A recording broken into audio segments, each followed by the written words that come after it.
Today's edition of Mac Voices is supported by MacVoices Magazine, our free Flipboard magazine that brings you some of the best Mac, iPhone, and iPad productivity tips on the web. High in signal, low in noise, just like Mac Voices, MacVoices Magazine includes information on how you can get more out of your Apple technology. Subscribe at macvoices.com/magazine or search for Mac Voices Magazine on Flipboard. Welcome to Mac Voices. This is the talk of the Apple community, and I'm Chuck Joyner. Folks, there's so many releases coming out right now, so many updates, it's just impossible to get them all, especially if we try to do it in one shot. So we're going to spread it out a little bit as we have been and will continue to do.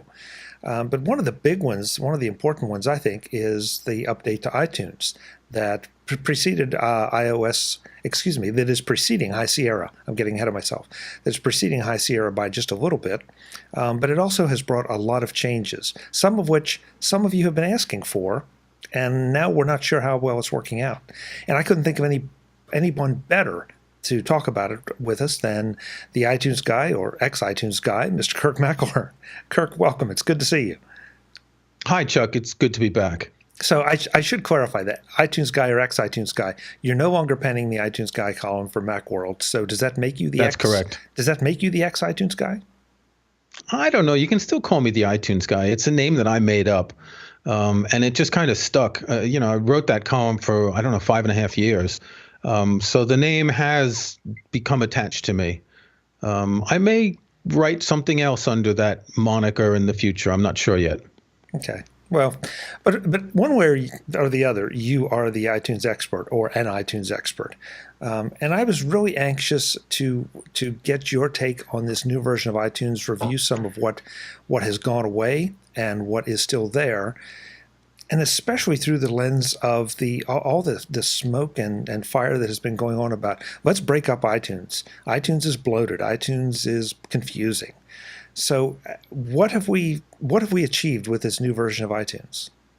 What have we done? We did a show about iTunes sometime last year, and I explained that I think calling an app like that is bloated is a bit sort of misguided, because an app is only bloated if the features you don't use get in your way. And in iTunes, that's not the case. If you don't store videos in the iTunes library, it doesn't slow down iTunes to have an empty videos library. Syncing apps has been removed from iTunes 12.7. iTunes no longer keeps apps in a library, and it no longer syncs to your iOS device. Now, if you weren't using this, if you were only downloading and updating apps on your iPhone or iPad, it didn't slow iTunes down, and you could hide the apps library from the media picker menu. That's the menu at the top left of the iTunes window where you choose music or movies or apps. You could even hide the iTunes store if you want. So it's not like any of these things made iTunes more complicated or slowed it down. But what Apple did in wrenching apps out from iTunes is they just sort of threw them into the wind, and there's no app support at all on the desktop, on Mac or on Windows. So they expect you to download and buy all of your apps from the iOS App Store on your iPhone or iPad, and also update all your apps that way. But does that, in a world where, and I want to be real fair about this, because I haven't plugged my iPhone or my iPad into my Mac for anything other than A, charging if I have no charging block available, or B, specifically to do a backup of the device. Otherwise, I used to do all my syncing back and forth from the Mac, and then I got away from it because the cloud made it so easy. So is this a major loss? What's your internet bandwidth, Chuck? Oh, okay.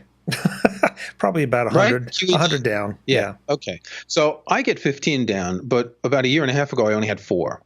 I wrote an article on my website today talking about the updates to Apple's iWorks apps, Pages, Numbers, and Keynote. Together, they're 1.4 gigabytes. I have 4 iOS devices. It took 15 minutes for me to download those apps to iTunes. Now, if I had to download them all to my devices, that's an hour of downloads blocking my network.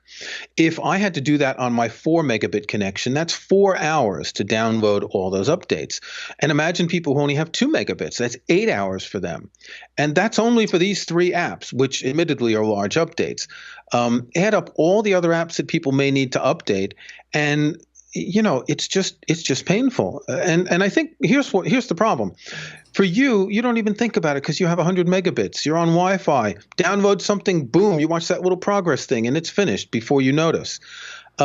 And Apple thinks that way. They think everyone has that. Not only does not everyone in the United States have fast internet like that, but there are loads of countries where people don't. There are countries where fast internet is almost everywhere. I think South Korea has the best high-speed broadband speeds overall.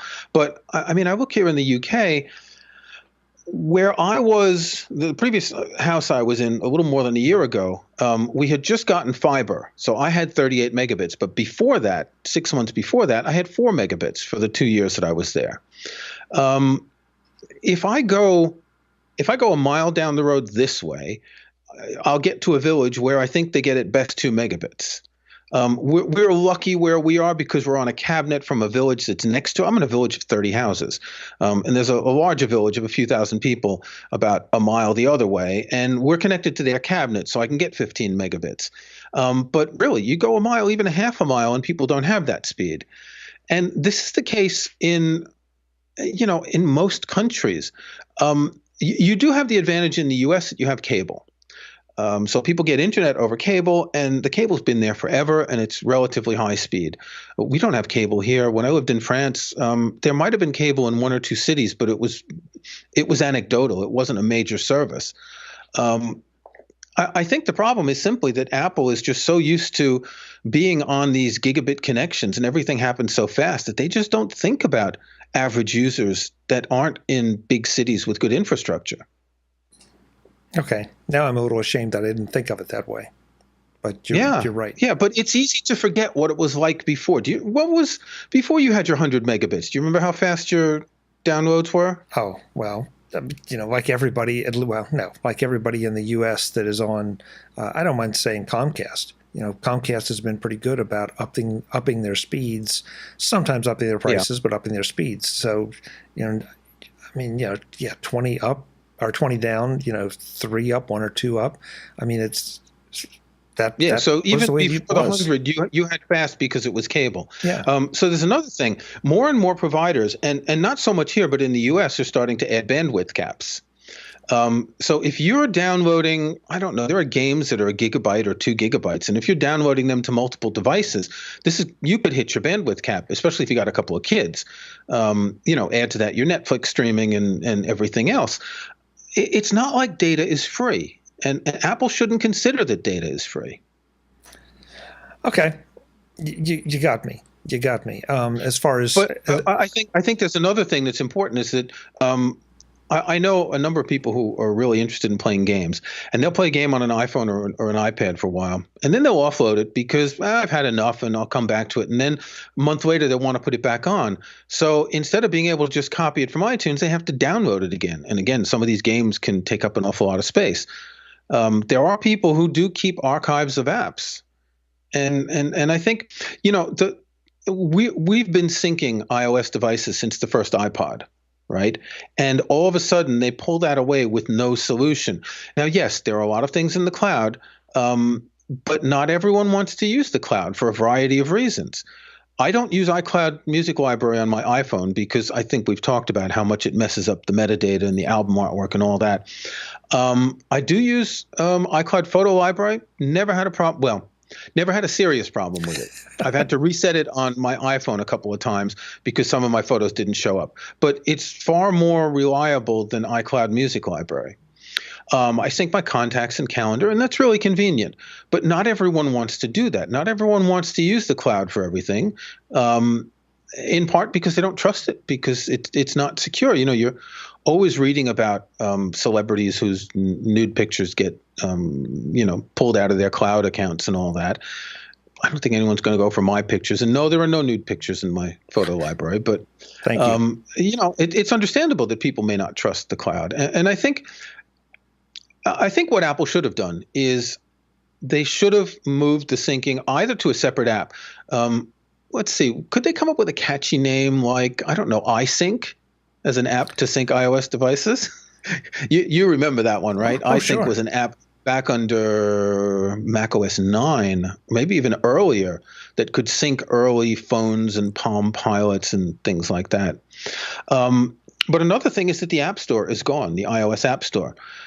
And I'm kind of surprised that developers haven't reacted to the fact that they're not going to be able to get someone to visit their website and to buy an app on a computer, that you can only buy an app on an iOS device now. So maybe they could have put the iOS App Store into the Mac App Store and just called it App Store app, and have two tabs or something. Maybe they could move syncing to a separate syncing app, because some people have responded to my criticism saying, "Oh well, but it's focused on music and movies and all that." And I just say, dude, it's still syncing. It's not focused on anything. It hasn't. It's just removed one category. If you take sync out, that in some ways would be understandable, but then you'd need to provide syncing from another app. So we get back to the question that we discussed a while ago, about, is iTunes bloated? It's, do you want to have 5 apps for iTunes, or do you want to all have it in one app, which makes more sense? Yeah. Yeah. And that's been my feeling. I understand there's certain things that probably it would be very logical to break them out. But as it is, I've not found iTunes to be horrible. Yeah, there's a lot of there, but there's a lot more that we're doing with media and with apps and everything else than we used to do. But but you can't blame that on iTunes. If anything, you can blame that on just the advance of technology. Agreed. A lot of people I've been talking to in the past few days, they're saying, okay, yeah, I think iTunes is bloated, but I didn't want them to take that out. What people consider bloated in iTunes is the massive integration of the iTunes store into your individual libraries. This is something that Apple really doubled down on in iTunes 11, with really tight integration, where when you're looking in your library, you're going to see purchases that aren't in your library for all your different media kinds. That actually slows things down, because it's constantly checking the network to know what's available on the iTunes store. If they want to remove bloat, they get rid of the store stuff, not apps and syncing. I want to make sure we go back and talk about the store version of things. That one did surprise me, because I'm the first one to admit that I'm probably a little more comfortable, or was a little more comfortable, going through iTunes to look at an app description, read it, maybe see the images. But there was an inconsistency, because I would not download it on my Mac and then sync it over. I would then pick up my iOS device and buy it there. So really, why didn't you just buy it in iTunes, then go to the purchase list in your iOS device and download it? Never thought of it. Yeah, really. I mean, because the purchase list gets a little bit lengthy, at times. Well, it's always your latest purchases are always at the top of the list. Yeah, but I've done that a few times. Yeah, I guess that was just not the way I thought about it. So. Okay. So Apple obviously has metrics about how many people have been buying apps in the store and how many people have been buying them in iOS. Even if it's 5% of people buying from the store, I think getting rid of that store is just a mistake. As I said earlier, imagine you've got an app. Let's say you make a Mac app, a calendar. Can I cite an example? Sure. Fantastical. They make a Mac version. They have an iOS version and a Watch app. So you hear about their Mac version. You go to their website. You say, hey, I'm going to buy this. And, oh, there's a button here, download on the App Store. So I'm going to go and get the iOS version at the same time. Well, if you try that now, you get a redirect that goes a bit wonky to iTunes, back to Safari, and then displays a page that just gives information, but there's no buy button. There's no indication of any way you can buy it. So then you have to manually go search for it on an iOS device. Granted, most iOS apps don't have Mac equivalents, but still, why are they cutting off even a few percent of the revenue stream? I mean, developers aren't going to be happy about this. No, I agree with you. And the fact that there is no direct link or direct way back is indeed a problem. And another problem that has been improved but not solved is that there's so many apps out there with similar names or even the same name. And if you try to search on something, and on your iOS device, I mean, it was tough enough on the Mac to go through and 20 things that the app's name was sound. And so, I'm scrolling and a a lot of unscrupulous developers are gaming this by using keywords in their app names, and in particular by buying ads, which just made me think you can have ads in the App Store and iOS, but you didn't have ads in the App Store and iTunes. So maybe the fact that they never offered these ads in iTunes was a sort of an indication of where things were going. But as you say, sometimes I'll search for an app and I'll give up after scrolling through 20 apps because I can't find it, because there's all this crapware of things that are pretending to be something else, or that are clones, or rip-offs of apps. And Apple's not very good about that sort of thing, about apps that copy other apps and use part of their name in the name of the app and all that. Apple's really not good about that. Yeah, and I have confessed I have not tried this, but one of my strategies always was I would find the app through the developer's website, and then the button was there, click, it would kick me over to iTunes. Okay, now at least, if nothing else, I know what the icon looks like. Right. But now you no longer have that option. Well, on the Mac. You can see a web page in Safari, which is basically the App Store content formatted in a different way. So you'll see the icon and the precise name, and that will give you a clue. But here's my question: if I do that on the developer's webpage and there's a link there, download now in the App Store, will that click take me to the App Store? And if I'm doing all of that on my iOS device? Do we know yet? Yes, it will. It will take it to the App Store on iOS. It's just not on. It's just on the Mac and Windows that it doesn't. Right. But I mentioned something earlier about that web page, which is App Store content formatted differently, and this is something really important to point out. The App Store in iTunes is nothing more than a web browser. It's presenting exactly the same content that Apple uses on the web and in iOS, just presenting it in iTunes. So it's not like that App Store being in iTunes was bloating anything, because it's the same way that iTunes displays content in the iTunes Store, whether it be for music or movies or whatever. You can see all of that content if you do a search on Google, any keyword, and you limit it to site. Hold on, let me just get this correct. I have a search template in LaunchBar. And what it does is it sends a Google search, site:/itunes.apple.com.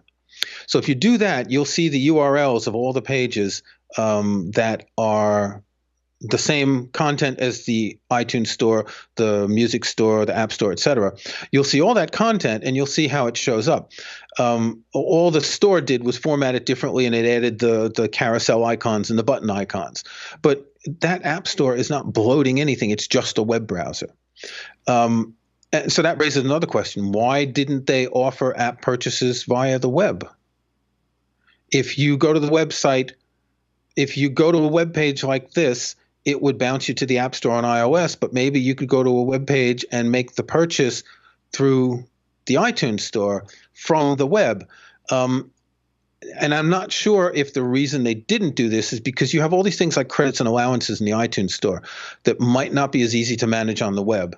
It would require them creating a whole new interface on the web that's more than just these simple web pages. And it might not be realistic for them to do that. But it's all confusing. It was working fine. No one was having any problems with it. And I don't know if they got rid of the App Store because they wanted to get rid of the App Store, and doing that they had to get rid of apps in the iTunes library, or because they wanted to get rid of apps in the iTunes library and it wouldn't have made sense to get rid of apps and still have the App Store. I don't know which was the chicken and which was the egg. Yeah. And one danger about having this kind of conversation at any given point in time is that tomorrow they could launch something like iSync, or they could, do something that addresses this.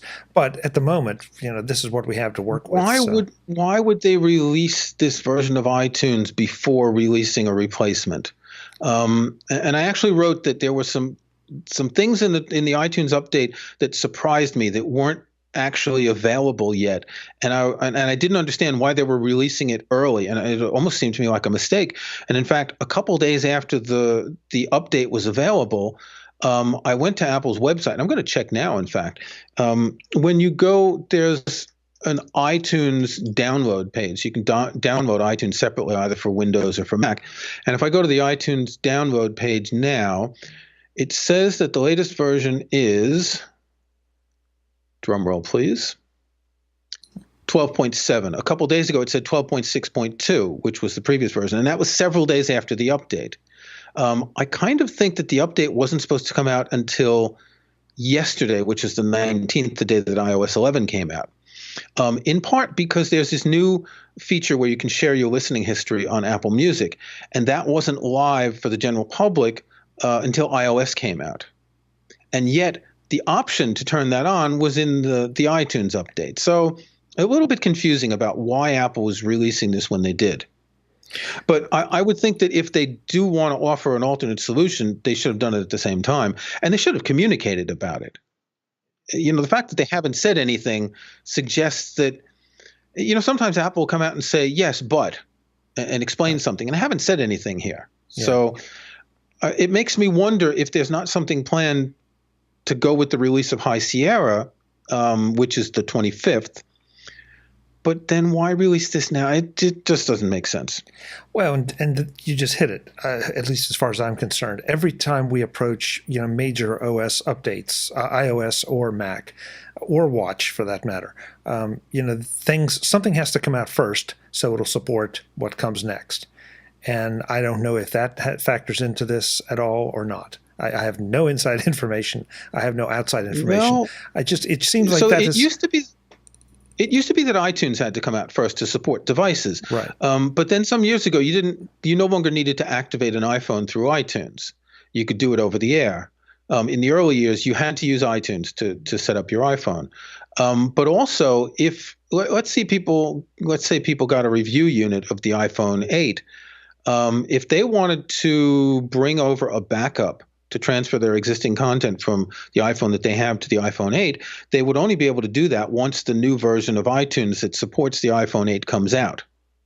Now, could this be why they did it? I mean, I know that reviewers got iPhones about a week ago, around the time that the iTunes 12.7 came out.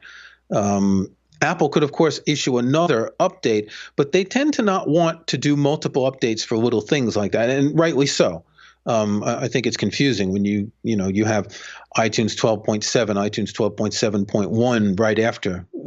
So it's really hard to tell. I do remember a few years back when didn't iOS and macOS come out on exactly the same day? This was the year when they introduced handoff and continuity, which each one needed to be up to date for this to work across the platforms. Right.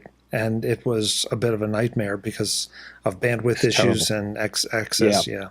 And their servers and and this was also the first Apple Watch. No, the Apple Watch came out later. It came out later in the year, like a month later. Mm-hmm. But that one particular release was really dire. Yeah. One thing that I want to make sure that we all understand and what the implications are of it. We're talking a lot about, okay, you no longer have the the app archives. You can still back up your iPhone or iPad to your Mac. Yeah. Yeah, that's a really important question. And I had to write something about this yesterday on my website because so many people have been asking it. They were thinking that iTunes was no longer making backups, and that's not the case. iTunes has never backed up apps. It's only backed up your data, your content. The kind of stuff you have to look at your iPhone in two ways. One is content that comes from outside the iPhone and is moved to the iPhone, and the other is content generated on the iPhone that moves back. So you're pre-cloud, you'd have your music and movies and all that go from iTunes to your iPhone. You'd have your photos that would go from your iPhone back to Photos or iPhotos. If you're using the cloud now for all these, then it really doesn't matter. But iTunes never backed up anything other than the actual it backed up data that's not in the cloud, and it'll back up your health data today, for instance, because that's not stored in the cloud, but that's going to change. If you don't use the cloud for your contacts and calendars, it backs that up, and it backs up data for individual apps. But it never backed up apps themselves. It merely backed up pointers to these apps because, imagine you've got a 256 gigabyte iPhone, and somehow you have 200 gigabytes of apps, and this is entirely possible. You're not going to have 200 gigabyte backups. Your backups are 4 or 5 gigabytes. So what iTunes did previously is if you had to restore your device or set up a new device from a backup, it would copy the apps from your iTunes library to the new device. Now what it does is it copies all the other data, the pointers to the apps, and then the device calls the App Store on iOS, says, I want to download all these apps. So talking about the bandwidth thing earlier, imagine that you're buying a new iPhone 8 and you've got 2 megabits and you have to download 10 gigabytes of apps, 5 even, not that much. You're talking overnight to be able to use your iPhone completely. Right. And I want to dig into this just a little bit so that folks completely understand it. So we have the pick an app. Okay, let's just say Fantastical, since you brought it up. So my calendar information, if I'm not using iCloud, my calendar information from Fantastical is backed up, and if I were to restore the phone, it comes back. But Fantastical does not. I have to get that from the App Store. Exactly. Okay. Probably not the best example because of cloud usage, but let's imagine I've been using VSCO. Do you know VSCO? It's an app that lets you apply filters to photos. It reproduces old film stocks. So you download a photo from your photos library and you put it in VSCO. You apply the filter, and VSCO stores all these photos that it's applied the filters to. So a backup is going to back that data up, unless you move them to your camera roll and delete them and all that. But let's say you're in the middle of working on some photos and they're still in the app. So that's the kind of data that'll be backed up to iTunes. Or any app that's storing, I don't know, I have the New York Times crossword puzzle app. I subscribe to the Times crossword. So all that data is being backed up with the app backup. My Netflix settings, my Kindle books, are not backed up, but my Kindle settings are backed up. So a lot of the what they call documents and data is just settings and information. But there are apps that are storing files and could have large files. In the case of VSCO, it would have photos that might be quite large. So all these things get backed up, but not the apps themselves. Okay, so now you've gone down the photos route, which was where I was going next. Does my camera roll get backed up in my backup? If your camera roll has not synced to iCloud, I'm not sure what happens. If you're using iCloud Photo Library, then everything will sync to the cloud. And even if you don't have cellular access, it's going to be doing it when you get home. If you're not using iCloud Photo Library, then the photos will be imported to the Photos app. Now, to be honest, I can't tell you whether you need to do this manually from the Photos app or whether it happens automatically. If I open Photos and connect my iPhone, it will show any photos that haven't been transferred, which is strange because I use iCloud Photo Library. I'm guessing that you might have to do this manually, that's not part of your backup, that's considered to be media as opposed to documents and settings and all that. I wish I had been warned to check this, but then I'd have to turn off iCloud Photo Library, which would mean that when I turn it back on, my iMac would have to re-upload its 38 gigabytes of photos because it doesn't sort of just check in the cloud to see if it matches. I had this happen a few weeks ago. I had to sign out of my iCloud account and sign back in. I have a 1 megabit upload speed. Those 38 gigabytes of photos, it was maybe 35 at the time. That took a long time, days. Yeah. Unlike iCloud Music Library, where it's going to just do a check to say, well, we've got this here, we've got this there. It uploads everything. Okay. So, bandwidth in general is a problem. I do have 15 megabits down, but I only have 1 megabit up, which means anytime I have to upload anything, it's difficult. I had an iCloud sign-in problem, and I contacted Apple Care, and they sent me this app called Capture Data, which you may have encountered, and it runs a bunch of programs and captures logs, and they asked me to upload the data. It was about 550 megabytes. I never was able to upload more than half of it without sort of a timeout, and I tried a half a dozen times. Wow. Oof.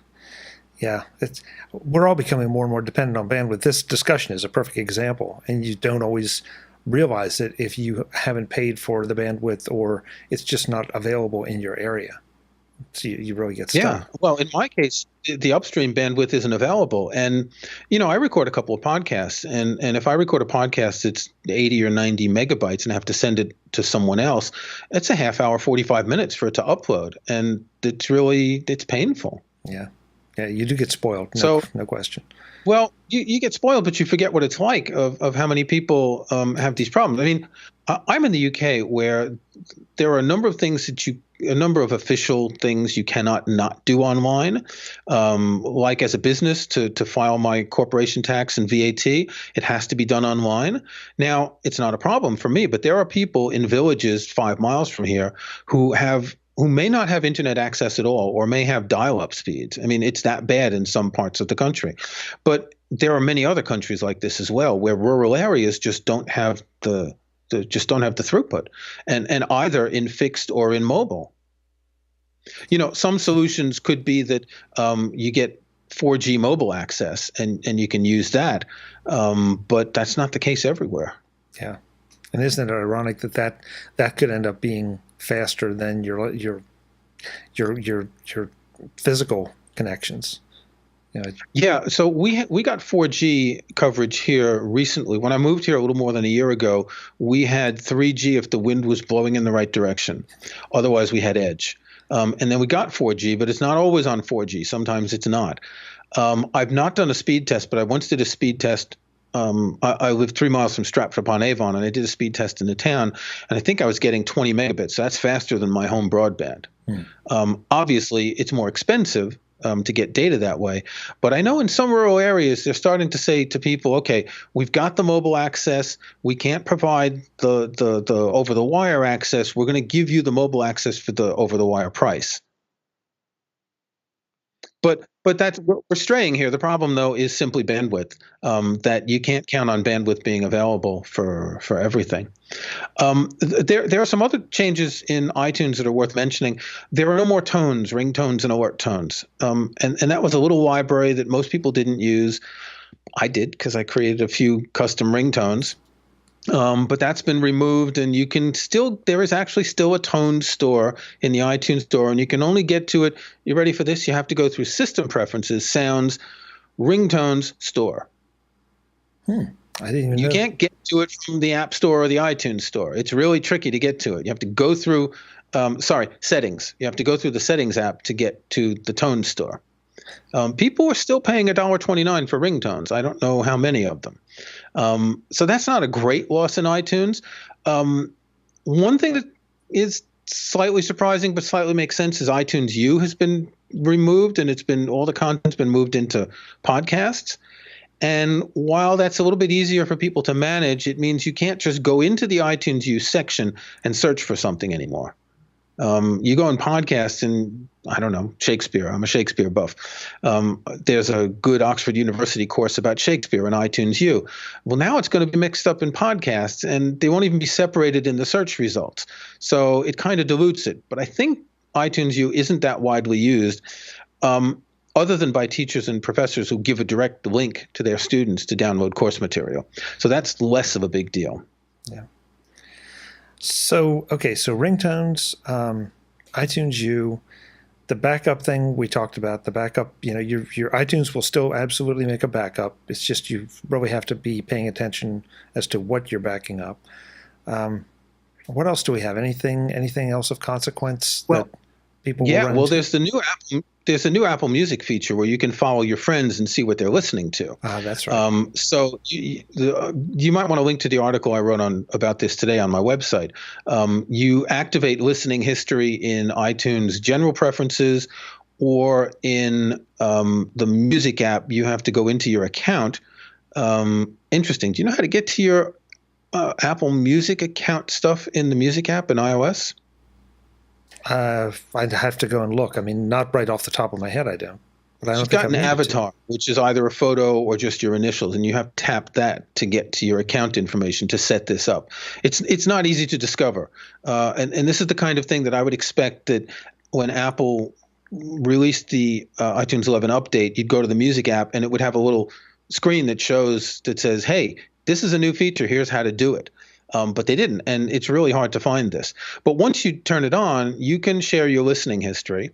So, Chuck, you can follow me. My Apple Music handle is @McElhearn. You can see all the great music I listen to.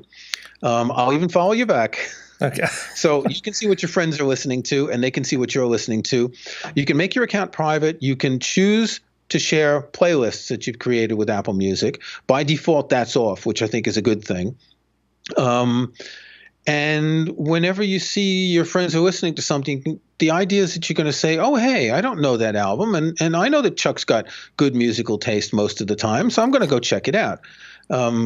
So the idea is basically to help you discover more by discovering what your friends like, which is interesting.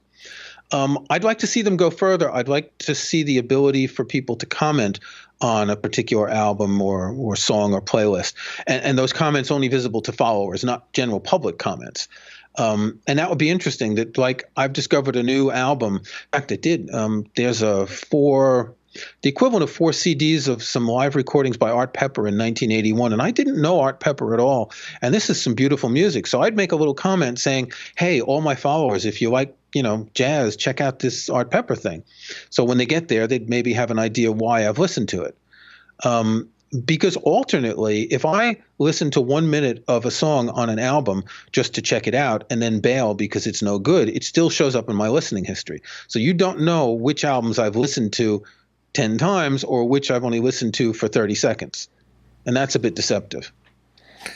Okay, so first of all, 2 questions on this. And this has been asked before. Do we really need yet another place to socialize, this one based around music? I mean, is this battle this lost? isn't socializing. Okay, it's sharing. I follow you on Facebook. I follow you on Twitter. Do I need to follow you somewhere else? Well, you don't have to follow me. I won't be insulted if you don't. I go back to my days when I was in my 20s and I used to hang out in a record store. And we would discover new music. Everyone would bring their new records in, and we were friends. The guy who ran the store, it was a very small record store. He was a friend. It was like in that movie High Fidelity. We'd share the music that we liked, and we'd discover music like that. Spotify does this by allowing you to share playlists, and Apple Music has allowed you to share playlists, but it's been very limited before. I think it's a good feature to be able to see what people are listening to. You don't have to use it. And frankly, when I look at the people I'm following and what they're listening to, I had no idea so many people like Boston. I mean, seriously, that's like 40 years old. And no, really. And in my friends are listening to, that's one of the top albums right now. But I think it's a good idea because I have obscure musical tastes, and I know some other people who do. And, you go to Apple Music, it's like this smorgasbord of 40 million tracks. And how do you choose what to listen to? And the recommendations aren't always good because they're made by an algorithm. But I would like to know, has this friend has listened to this album 10 times, in which case, well, he really likes it. I want to check it out. Or has he just sampled it, in which case, am I wasting my time by checking this album out? So I'm not against it. No, I think it's a good idea. I asked my son if he would do that because he's into like electronic dance music, and I don't like a lot of what he likes, but every once in a while he'll send me a link, says you got to listen to this album, and there's some really good music. But he doesn't do Facebook and Twitter, and he doesn't want to share his listening history, so I'll have to convince him. Okay, second question, and you are absolutely the perfect guy to ask this of. You are in possession of a lot of unofficial recordings that will never see the light of day. Yeah, live recordings. Yeah, in the iTunes store or in Apple Music, excuse me. So if I make a playlist of my unofficial recordings, I know that my friends can't listen to them, obviously, but no, they can't. Will they see them? If they're part of a playlist with other songs, they'll see the other songs in the playlist, but they won't see. And even it's not even bootlegs. I'm a Grateful Dead fan. See, got a Grateful Dead T-shirt today. They release live recordings for a year, plus generally a box set every year. But these things never go on the streaming services, so a lot of these recordings aren't available. And there are some other artists that I follow who are relatively small artists who don't stream their music. So even if it's my Bob Dylan bootlegs or, the live Grateful Dead recordings, your friends will not see these. And in fact, I would have to test if I were to make a playlist with only music that's not in Apple Music. I don't think you can even share that. Okay. I'm just curious because there's still albums that I have that I've ripped from CD that are that are not on streaming. I assume that it's licensing issues and all of that. That's the one thing that frustrates me at times about it, because happily I can put it in the cloud, I can listen to it, but I can't possibly share it or even let anyone else know about it because they don't have access to it, which may or may not be fair, depending on, I guess, how you think about it. Yeah. But yeah, that's why I wanted to ask you what your experience was with that. Yeah, I have an iCloud music library set up on my laptop, which is my test Mac. And as I've said many times, it will not touch my real music library because I don't trust it. And I've got about 30,000 tracks in that library. And I have a smart playlist for iCloud status is no longer available. So this means that it was at one point it was in Apple Music, and at some point it was pulled from Apple Music. And I looked the other day, and there were more than 800 tracks that are listed as no longer available.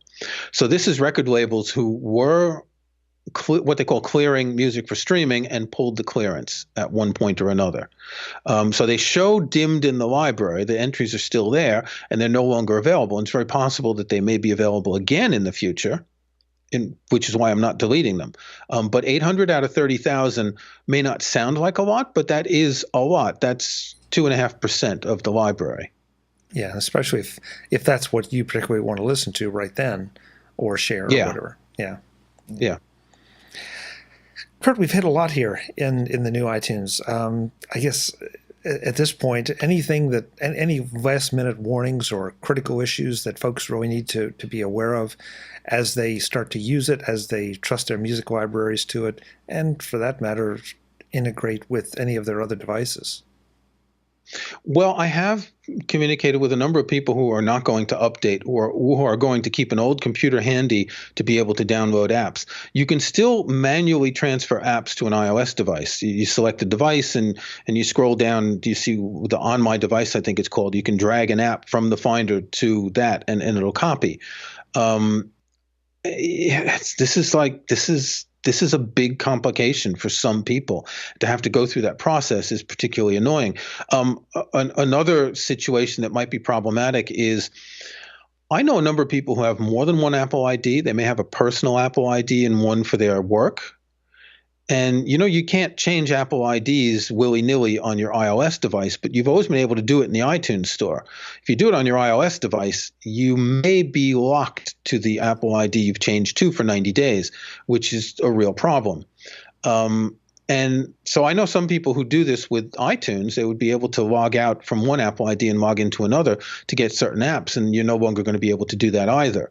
Now, I do have a friend who's a journalist who's got his own account and an account for a magazine he writes for, and he says he has no problem. So I'm not really sure. I would not do this on my devices because if I get locked out for 90 days, that's really annoying.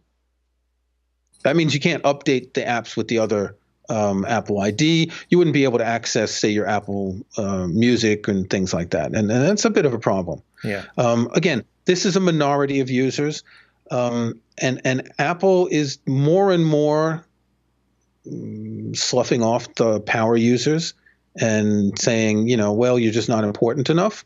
But if you're thinking about this as being a problem for you, not having apps, it's a problem for you. And, you need to find a solution. If you have an old Mac, don't upgrade and use that to download the apps and move them manually. Big headache, yes. You could create a virtual machine in VMware Fusion or Parallels Desktop. But, these are options that just aren't ideal. Yeah, and there are utilities out there. You're going to want to make sure that they're updated for your machines or your operating systems before you do any of this. But I'm thinking about Jamf, Jamf Now, which you manage what's on your devices. It's typically built, and full disclosure, they've been a sponsor of MacVoices, but it lets you manage what's on your devices, apps, documents, those kind of things. iMazing is another utility that is terrific for making backups and storing things, and maybe being able to do things that iTunes won't let you do. Yeah, and you can copy apps to your device using that. There's also Apple's Configurator, which is a free app, which is really designed for schools to set up, say, a bunch of iPads. My friend Rob Griffiths wrote an article on his website yesterday about it, and he's pretty positive because he's got 2 kids and he manages their devices, and he doesn't want them to be downloading updates. But there are some constraints which make it a little bit problematic for some users. I'm not sure it's for everyone. So there are a few solutions, but the thing is, you still need to be able to download those apps. So you still need a version of iTunes that is prior to 12.7, which means you can't upgrade to High Sierra on the computer where you're doing that. One of my solutions to be, it'd be great to keep a spare computer around, but you can also just keep a spare hard drive around, formatted with one of your old backups, and just don't update that. Now, man, that scares me to say that, because there are also so many security patches and everything, so you want to be real careful about what you're doing there. But if you're only using it for that, right, and you're booting off the external drive, you're running iTunes, you're downloading some apps, and then you're quitting, I wouldn't worry too much security-wise. Don't launch a web browser. Don't check your email. Yes. But, it's only going to work for a certain amount of time. I mean, there are people who aren't going to be upgrading because their computers can't run High Sierra. And interestingly, they'll still be able to get these apps from the App Store and sync because they're not up to date. And see, that's one of the paradoxes, isn't it?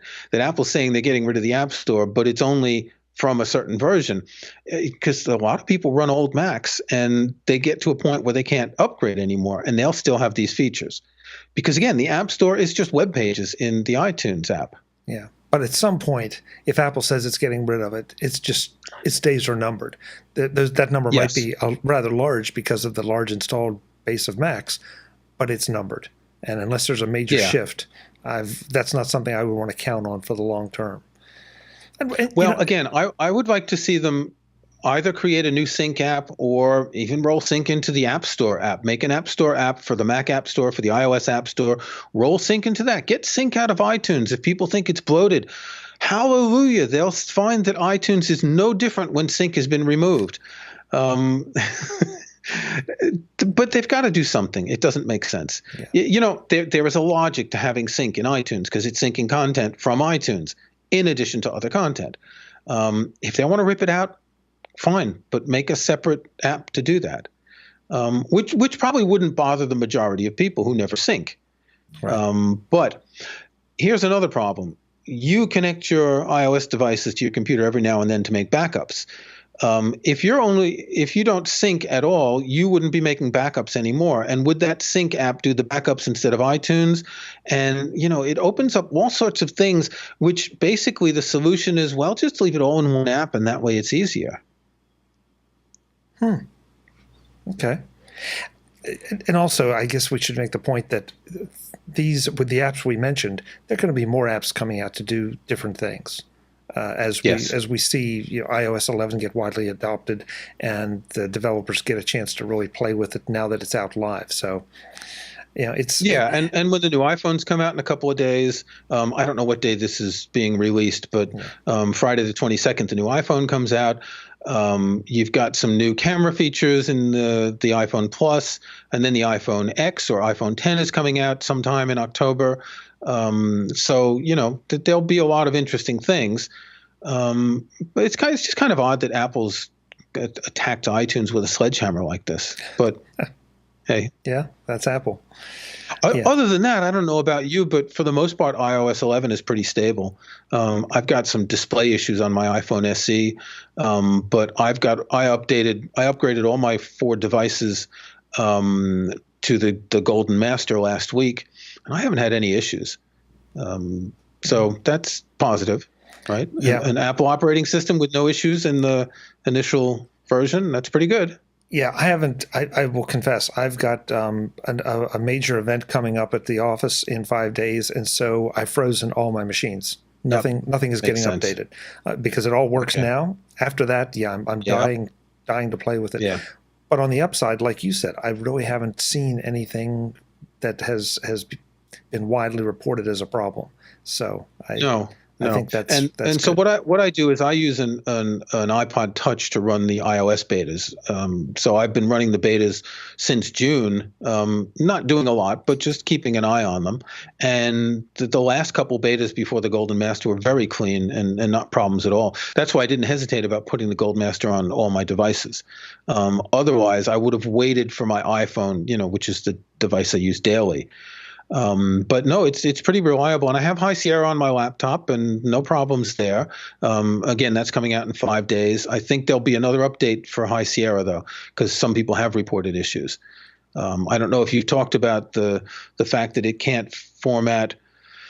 It can only format SSDs to the new Apple file system, and Fusion drives and hard drives it won't, which sounds a little complicated to me because I have like external drives that are hard drives that I use for backups and clones and all that. So I don't know how that's going to happen, but I'm just going to hope it doesn't break. Yeah.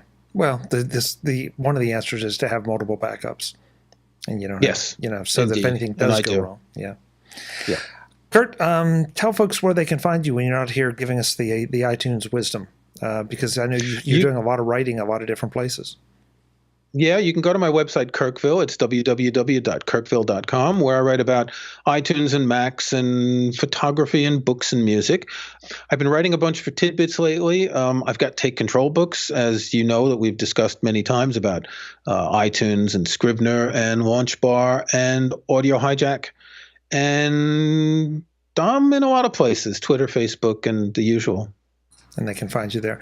And I want to make sure that to help you remind folks that Kirkville is a new URL. It used to be McElhearn.com. Now it's Kirkville. It used to be McElhearn.com, and I changed in January, but the old URL redirects automatically.